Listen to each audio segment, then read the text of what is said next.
मतलब पिछले वाला छाता है, जैसे मकर लगन में शुक्र योग कारक ग्रह है, पंचमेश पे दशमेश भी है, और अष्टमेश पे से राशि पर करके दैन्य योग बना रहा है, लेकिन साथ में अष्टम भाव भी स्थित है, तो वो जातक को क्या फल देगा?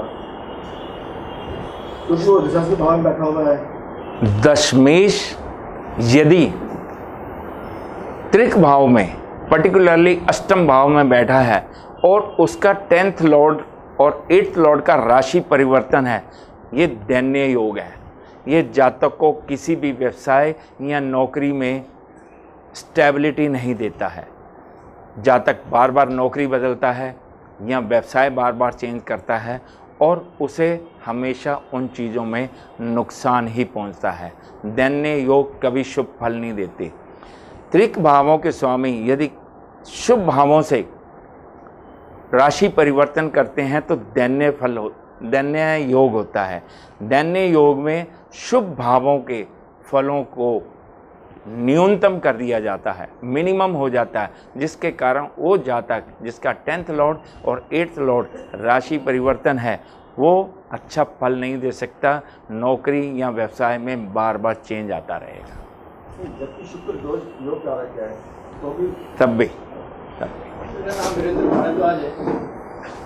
यदि भाव और भावेश पीड़ित, लेकिन भाव कारक में शुद्धता काफ़ी, तो क्या हमारे को उस भाव संबंधित अच्छे फल मिल जाएंगे? किसी भी भाव के शुभ फलों को देखने के लिए हमें भावेश और कारक तीनों पर विचार करना होता है। जैसा कि आपने कहा भाव निर्बली है, भावेश निर्बली है और कारक बली है, तो यानी कि उस भाव से संबंधित कारक तत्वों में हमें 1/3 33% शुभ फलों की प्राप्ति हो सकती है। भाव, भावेश और कारक तीनों में से कम 2 जब बली होते हैं तो उस भाव से संबंधित शुभ फलों में प्राप्ति होती है। क्या हम भाव कारक को गॉडफादर का रूप मान सकते हैं? भाव कारक गॉडफादर ही है, लेकिन उसके साथ भाव या भावेश दोनों में से एक साथ में बली होना चाहिए। अकेला कारक जैसे गुरु है, गुरु 5 भावों का कारक है। 5 भावों का कारक होने वो गुरु अगर कुंडली में बली है तो 5 भावों के फलों में वृद्धि नहीं कर सकता, जबकि उस पर्टिकुलर भाव या भावेश में भी बल होना चाहिए। For example Mangal 6th Lord और 11th लॉर्ड है, लेकिन उसके प्लेसमेंट 9th हाउस में है, तो क्या वो भाग्य की वृद्धि करेगा या भाग्य को कम करेगा? क्योंकि 11th लॉर्ड भी और 6th भी है। मिथुन लगन में मंगल 6th लॉर्ड भी है, 11th लॉर्ड भी है। मिथुन लगन के लिए मंगल अकारक ग्रह है, अशुभ फलदायक है, लेकिन उसकी प्लेसमेंट 11th लॉर्ड होने के बावजूद 9th हाउस में है और 6th लॉर्ड है वो भी 9th हाउस में है। तो 6th लॉर्ड त्रिक भाव का स्वामी है, भाग्य में कमी करेगा, लेकिन लाभ भाव का स्वामी भाग्य में होने के कारण लाभ में सदा वृद्धि करता रहेगा, भाग्य में लाभ मिलता रहेगा। तो मेरा प्रश्न है कि जो कारक है अपनी दशांतर हमें शुभ फल देते हैं, लेकिन कई बार योग कारक की प्लेसमेंट ऐसी होती है कि वो अपनी महादशा में जब दशाएं मिलती है तो षडाष्टक या द्विद्वादश प्राप्त हो रही है, तो उस कंडीशन में योग कारक क्या करते हैं? महादशा अंतरदशा में चाहे कोई ग्रह लग्नेश हो, योग कारक हो, नवमेश हो, शुभ फलों में कमी कर देते हैं। अगर जैसे आपने पूछा कि कोई योग कारक ग्रह षडाष्टक या द्विद्वादश बन रहा है, महादशा और अंतरदशा जब एक दूसरे से 6ठे या 8वें भाव में बैठते हैं तो वो षडाष्टक बन जाता है। 6ठा भाव रोग का होता है, 8वां भाव मृत्यु का होता है, लंबी बीमारी का होता है। तो यानी कि उस समय वो शुभ ग्रह भी कोई ना कोई बीमारी जरूर दे देता है। द्विद्वादश योग में अगर वो इन्वॉल्व हो जाता है तो द्विद्वादश यानी कि हानि का भाव, 12वां भाव हानि का होता है, हानि करेगा, खर्चे कराएगा, नुकसान जरूर पहुंचाएगा।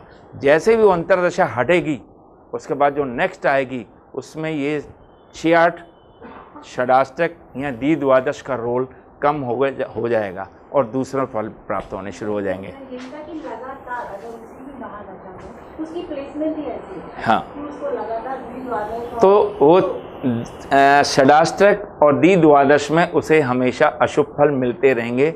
कई बारी ऐसा आ जाता है कि 3 या 4 ग्रह ऐसी पोजीशन बना देते हैं। एक महादशा के में जो अंतरदशा है वो षडाष्टक बना रही है या द्विद्वादश बना रही है, उससे नेक्स्ट जो होती है वो भी वही सेम बना रही है, उसके नेक्स्ट, तो वो उन सभी दशाओं अंतरदशाओं में अशुभ फल ही प्राप्त होते हैं।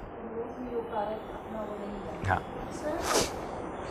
अष्टक वर्ष से मुहूर्त बना सकते हैं? नहीं, अष्टक वर्ष से मुहूर्त नहीं बनाना। मुहूर्त के बहुत अलग अलग नियम होते हैं, उसके लिए हमें चंद्रमा और नक्षत्र का कैलकुलेशन विचार करना बहुत ज़रूरी होता है। मेरा नाम रामकुमार है। मेरा प्रश्न किसी कुंडली में किसी तरह के नीच भंग होने के कारण उसका क्या होगा? तब फॉर एग्जाम्पल तुला लगन की कुंडली में मंगल ग्रह 10th हाउस में बैठकर नीच का है, परंतु वो चंद्रमा के साथ जो है ना ऐसे प्रॉब्लम करता है। तो जहाँ तक ये व्यवसाय या नौकरी पे उसका क्या प्रभाव पड़ेगा, नेगेटिव या कुंडली में जब भी कोई ग्रह नीच का होता है और अगर उसका नीच भंग नहीं हुआ है तो वो अपनी दशा या अंतरदशा में बुरे फल ही देता है, अशुभ फल ही देता है। लेकिन यदि नीच भंग हो गया है तो कुछ समय के लिए 1/3 पोर्शन ऑफ महादशा अंतरदशा बुरे फल देगा, उसके बाद सामान्य और जाते जाते अच्छा फल देता है, उच्च के ग्रह के समान फल देता है। तो नीच के ग्रहों का यदि नीच भंग हो जाता है तो वो अपनी दशा अंतरदशा के बाद वाले पोर्शन में जाते जाते वो अच्छा फल दे जाते हैं। मेरा ना पूनम है, तो सिंह लगन की कुंडली में अगर 5th लॉर्ड नीच का हो गया तो उसकी दृष्टि पे भी सब प्रभाव पड़ेगा या सिर्फ घर के लिए रहेगा? 5th हाउस, सिंह लगन में 5th हाउस यानी कि गुरु 6ठे भाव में मकर राशि में आने के बाद वो नीच हो जाता है। 5th हाउस से संबंधित फलों में कमी आ जाएगी, लेकिन उसकी गुरु नैसर्गिक सबसे अधिक शुभ ग्रह होता है, नेचुरल बेनिफिक प्लैनेट सबसे अधिक, उसकी दृष्टि हमेशा अच्छी ही रहेगी। हालांकि वो जब वो नीच का हो गया सिंह लगन में, जो आपने क्वेश्चन पूछा सिंह लगन में, वो विपरीत राजयोग भी बना रहा है, उसमें भी वो अच्छे ही फल देगा।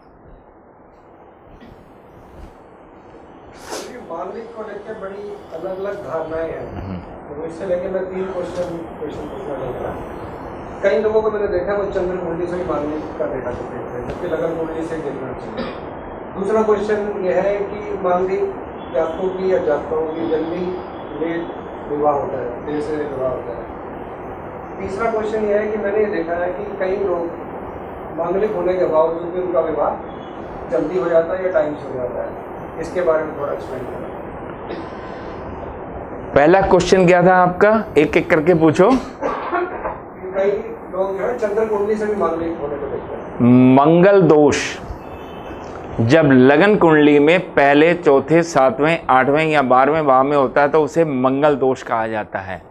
शास्त्रों में ये भी लिखा हुआ है कि लगन कुंडली के अलावा चंद्र से मंगल दोष, शुक्र कुंडली से भी मंगल दोष देखना चाहिए। लेकिन यदि चंद्र कुंडली, शुक्र कुंडली और लगन कुंडली तीनों से मंगल का दोष देखा जाएगा तो लगभग सारा संसार मंगली हो जाएगा। हमारी कुंडली जो होती है उसमें लगन कुंडली की इम्पोर्टेंस सबसे अधिक होती है। लगन कुंडली से ही मंगल दोष देखना चाहिए, उसी से आपको उसके सटीक फलादेश करने में आसानी होगी। दूसरा क्वेश्चन ये था कि जब भी मंगल दोष होता है तो हमेशा शादी विवाह देरी से होता है। नहीं, मंगल दोष होने पर जरूरी नहीं है कि शादी देरी से होती है। ये एक बहुत बड़ी भ्रांति फैली हुई है। मैं अपनी बेटी की ही बात करता हूँ। मेरी बेटी मंगली है, लगन में ही उसके मंगल बैठा है और उसकी 22वें साल में शादी हो गई है। ये एक हमारे समाज में फैली हुई भ्रांति है। मंगली दोष की शादी की लेट होती है, ऐसा कोई ज़रूरी नहीं है। और बोलो। सब बात चल रही है दशाओं अंतर दशाओं की, कि किसी के जीवन में दशाओं अंतर दशाएं योग कभी फल देते हैं। और जब हम बात करते हैं पंचम भाव की, पंचमेश की, अगर वो नवम भाव में चला जाता है अपने से पंचम में, और किसी इंसान की कुंडली में वो दशाएं अंतर दशा ना आए, तो उसको क्या, संतान के लिए क्या उसको भविष्यवाणी करें कि संतान होगी या नहीं होगी? आपका क्वेश्चन है कि पंचम भाव का स्वामी नवम भाव में बैठा हो, एक त्रिकोण का स्वामी त्रिकोण में, दूसरे त्रिकोण में बैठा हुआ है, ये बहुत शुभ है। भावात भावम नियम के अनुसार पंचम भाव का स्वामी अपने से पंचम भाव में बैठा हो, नवम भाव में बैठा हो, इसमें शुभता और बढ़ जाती है। यदि पंचम भाव का स्वामी नवम में बैठा है तो वो बच्चों के बच्चे दिखा रहा है, बायोलॉजिकल, यानी कि संतान जरूर होगी। उसमें देरी हो सकती है ग्रहों के प्रभाव के कारण। तो हमें पंचम भाव, पंचमेश और साथ में कारक, संतान कारक गुरु की, तीनों पर विचार करना चाहिए। पंचमेश नवम में बैठा है, बहुत शुभ फलदायक है। पंचम में हो सकता है पाप ग्रहों का प्रभाव हो, जिसके कारण देरी हो सकती है, या गुरु कारक, उसमें भी कोई पाप ग्रहों का प्रभाव हो तो भी संतान होने में देरी हो सकती है। लेकिन पंचमेश अपने से पंचम नवम भाव में बैठा है तो संतान जरूर होती है। कन्या लगन में गुरु अकारक है, जबकि ये चतुर्थ भाव और सेवंथ भाव का स्वामी है, मतलब एक शुभ भाव है, एक कर्तव्य भाव है। तो और इसमें ये कहते हैं कि ये मारक भी है, बाधक भी है, दोष भी है। तो कैसे एक पत्नी या माँ बाधक बन सकती है, मारक बन सकती है, केंद्र भी कैसे बन सकती है? जो एक माँ है चतुर्थ भाव और सप्तम है पत्नी का भाव, तो क्या ये बाधक हो सकती है? बुध के लगन में मिथुन और कन्या में गुरु बाधक होता है। इसमें हमें ये नहीं देखना कि माँ बाधक है या पत्नी बाधक है। गुरु अपनी महादशा अंतरदशा में हर कार्य में, प्रत्येक कार्य में बाधा पहुंचाएगा। माता या पत्नी नहीं, माता के लिए हमें 4th हाउस, 4th लॉर्ड और चंद्रमा तीनों की पोजीशन देखनी है, और पत्नी के लिए हमें सप्तम भाव, सप्तमेश और शुक्र की भी पोजीशन देखनी है। गुरु अपनी दशा में अपना ही रोल करेगा, उसमें माता या पत्नी बाधक नहीं बनेंगी। गुरु ने हमें उस समय अपनी दशा अंतरदशा में बुरे फल देने हैं। अगर गुरु चतुर्थ होकर के पंचम भाव पे पंचमेशा बैठा है, हाँ, और गोचर में उसकी दृष्टि चतुर्थ भाव पे है, तो क्या जातक मकान बनेगा या अकारक है तो नहीं बनने देगा? गुरु 4th लॉर्ड होकर 5th हाउस में 5th लॉर्ड के साथ अगर बैठा है तो ये केंद्र त्रिकोण का संबंध बन गया, राजयोग कारक हो गया। तो ये अपनी दशा अंतरदशा में बहुत बुरे फल नहीं देगा। और अगर गोचर और दशा, गोचर के साथ दशा भी देखना बहुत ज़रूरी है। यदि गोचर के साथ अच्छी दशाएं प्राप्त हो रही हैं तो ये मकान भी बना सकता है।